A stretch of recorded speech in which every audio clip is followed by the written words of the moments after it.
we have confirmation because it's falling here at our studios right now in North Hastings. I don't know if I hold it up here to kind of contrast with the radar. You can kind of see that large hailstone. It's golf ball size, that's for sure. So again, very, very nasty stuff. And again, we'll continue to follow these warnings. We've got numerous warnings that are going to be in effect here for the next few hours. It's not just going to be snow lazily falling to the ground. It's going to be combining with some very strong winds out of the north, gusting to 30, even 40 miles per hour. Whiteout conditions will certainly be possible. He's from the Australian outbacker. That's where his species is native. So he's probably not really minding this heat too bad, is he? Oh, they enjoy the heat. They're perfectly adapted to deal with it. Of course, animals have fans and lots of water and everything they need. Once you look here around Fillmore County, you see that little string of green that popped up there? That's not rain. That's smoke from those fires that built up earlier today. Of course, we're used to severe weather here in Nebraska and Kansas, but we do not want to be complacent for the day on Saturday. This will be a dangerous situation across the area with widespread tornadoes possible. Long-lived and strong tornadoes will be possible out of these supercells. Now, we've been talking about the heat a lot these past few weeks, but there are a few folks that have a hotter job than these guys right here. They're cooking away hard at the hot dogs and the hamburgers. They're going to be serving food until it's all gone. So come on down here to Brickyard Park, help out a great cause. This is I-80 right here near the I-80 and I-76 split. That's not snow, folks. That's dust. Really reduced visibilities. They did have to shut down the highway for a few hours this afternoon. Also back towards Harlan County under severe thunderstorm warnings, and also back towards Red Willow and Hitchcock counties. What can you expect from these thunderstorms? We got this picture from a viewer. Golf ball size hail. This was near Harvard and Clay County, but all of those storms we just showed you could produce hail up to this size. Hi everybody. Well, if you were dreaming of a white Christmas, your dreams will come true, but boy, did we have to pay a price to get that snow here into Nebraska. Blizzard warning continues for the Tri-City area here until 3 a.m.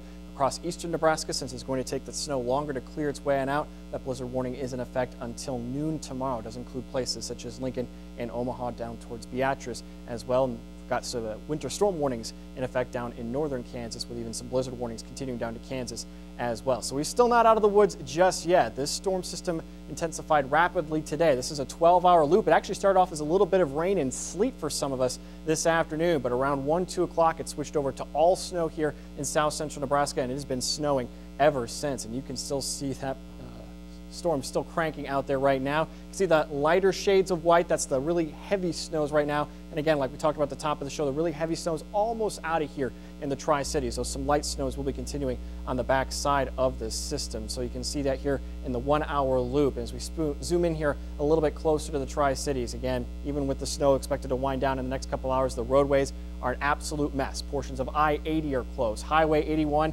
back towards Geneva and Fillmore County is shut down due to numerous accidents and whiteout conditions. We may here at the studio be here tomorrow morning, because I don't think we're going to be able to get out of here tonight, as the roadways are pretty much impossible to pass in most locations. Temperature-wise, we're sitting in the low to mid-20s right now, though it does feel significantly colder when you factor in the winds, and they are still howling out there at this hour. Still 35 miles per hour sustained in Grand Island out of the north, 32 miles per hour in Hastings, 36 miles per hour in York. So whiteout conditions are still expected across the area. And there are the wind gusts still topping 40 miles per hour in GI and Hastings, 45 mile per hour gusts in York, and Lincoln still showing gusts up to 44 miles per hour. And there are the wind chills. It feels like it's in the single digits in most spots, and that's another reason just to hold on tight tonight, because you don't want to get stranded out in this type of cold, because it is chilly out there this evening. Look at the visibility, still under a mile in many locations, although these are actually starting to improve somewhat, though eastern Nebraska, you're still going to be sitting under that snow for the next few hours, so you're still expecting lots of whiteout conditions back there. Here's the culprit. Here's that area of low pressure that's kept this snow machine going here across Nebraska today. There's actually some severe weather down to our south and east in portions of Oklahoma and Arkansas, but we're just dealing with the snow, and this system is going to continue to push its way on up and slam portions of Iowa, Minnesota, Wisconsin, and northern Illinois before all is said and done. So many of us across the Great Plains and the upper Midwest are going to be infected by the storm.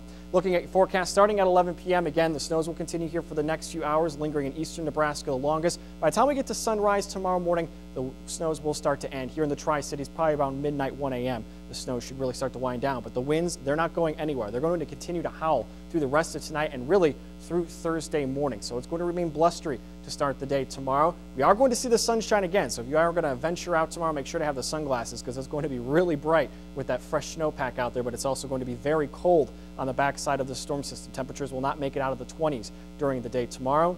The winds will start to subside late tomorrow afternoon. As we go into our Thursday night, we are expecting clear, calm, but also very cold conditions. We're going to see temperatures really plummet tomorrow again with that fresh snowpack. Really helps to cool things off. We are looking at Arctic air and Arctic temperatures for the start of the day on Friday. Tomorrow morning, we'll start off in the mid-teens. Snow will be ending or over by 7 a.m., but those winds will still be gusting over 30 miles per hour at this time. So drifting snow will still be a concern. It will still lead to some icy spots on the roadways as that snow blows itself right back over the areas that have already been plowed. As we go into the afternoon, again, the winds will start to subside, especially by the mid to late afternoon hours. High temperatures, though, only in the mid to upper 20s. There'll still be a little bit of a breeze, but 10 to 15 certainly looks a lot better than 20, 25, and 30 mile per hour winds. By this time tomorrow night, clear, calm, but also very cold, already down to 12 degrees by 10 o'clock. And we'll continue dropping down into the single digits before we get to sunrise on Friday morning. Now, we'll try to get up to the 30s on Friday, but temperatures become much tougher to forecast after a snowstorm like this because that snowpack may actually keep temperatures down. So we may actually have to trim a few degrees off those high temperatures for Friday and Saturday. We do expect more cold air to start seeping in by the end of the weekend, but it will stay dry through the weekend, so we will have plenty of time to dig on out. Good for the shoppers and all you traveling ahead of Christmas Day next Tuesday, but we're also going to see another possible chance for some snow by next Tuesday as well, so we may not be done quite yet.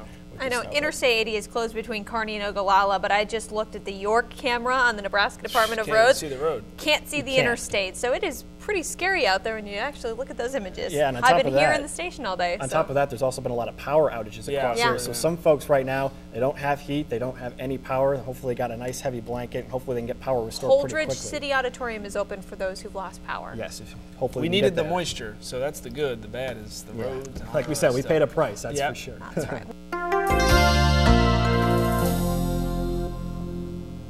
Hi everybody, well we've got a big temperature gradient across the area right now. It's pretty chilly here in the Tri-Cities. Temperatures in the upper 30s, lower 40s. Meanwhile, same temperatures up in northern Nebraska as well. Look at southeast Nebraska though right now, in the mid 60s in Hebron and Beatrice. Still very warm in the capital city of Lincoln. So there's a warm front right here, and don't worry, that warm air will be working its way back in the Tri-Cities direction as we roll through the overnight. And we also have a lot of fog in many of those same places that it's chilly. Again, full visibility is 10 miles, many places down to just 5 miles visibility. In Hastings, below a mile. In Holdridge, there's also some pretty thick fog up in Ord, 1.2 miles of visibility. The lowest visibility is in O'Neill right now with just a quarter mile of visibility. And that fog's going to hold tough through most of tonight, but we will start to see it clear out from south to north as we head through the overnight, as this warm front right here will be lifting as we go through the overnight period. So we are going to see a very substantial warm-up as we head into our Saturday, but it's not going to last for long. While we could see record temperatures, record high temperatures tomorrow afternoon, this cold front's going to blast through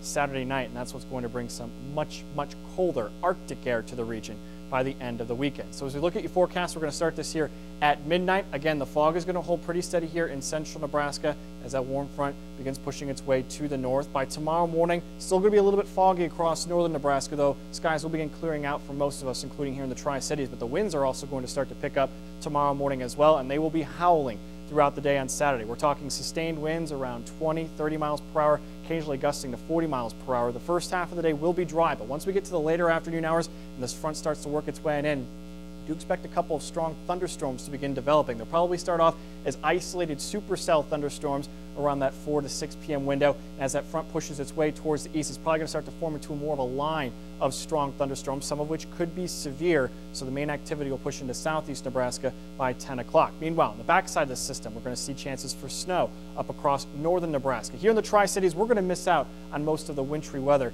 with this system, but northern Nebraska does expect to see a couple of inches before all is said and done. And then by Sunday, the precip clears out. It's going to be very windy, but also very cold as we kick off the second half of our weekend with temperatures in the 20s. So we're going to go from 70-degree weather during the day to 20-degree weather by Sunday morning. That's how fast this cold air is going to be moving its way on in. Storm Prediction Center does have a slight risk out for severe weather. Again, the main time frame is late afternoon here in south central Nebraska, north central Kansas, eventually pushing into southeastern portions of the state after supper time. So between 6 and 10 p.m. is when southeast Nebraska will be favored. Large hail, damaging winds. That's the primary concern. Can't rule out an isolated tornado from those early storms that billow up across south central portions of the state. But main concern again will be hail and damaging winds. In terms of the snow aspect of the storm, starting at 5 p.m. tomorrow, we're going to put this into motion. You can see we do expect a couple of inches possible from Ogallala up to around the Ainsworth area by Sunday morning. So again, not a ton of snow, but you factor in that snow with the fact we expect some very strong gusty winds.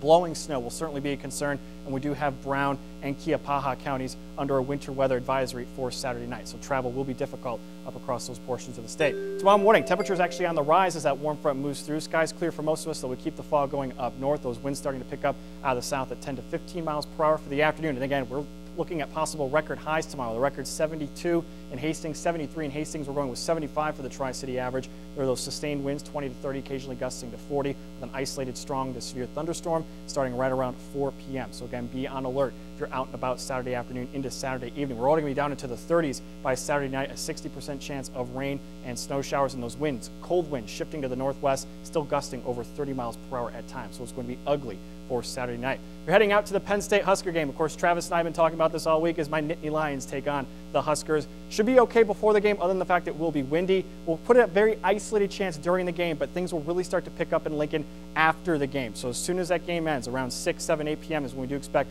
thunderstorms to start rolling their way in. And again, it's going to be very, very windy throughout. We'll see sustained winds up to around 40, even 45 miles per hour in terms of gusts. And we could see temperatures flirting with 80 in Lincoln by tomorrow. There you go for Sunday. Highs only in the mid-30s. Sunday night, lows in the teens. So bundle up Monday morning. Luckily, we do dry out. Temperatures getting back into the 50s by the middle of next week. And should the Huskers win tomorrow, more reason for people to root for them. You'll get to see me do a forecast in all red next week. I'm hoping to do the vice versa. Travis does it in the blue and the white. Go Huskers.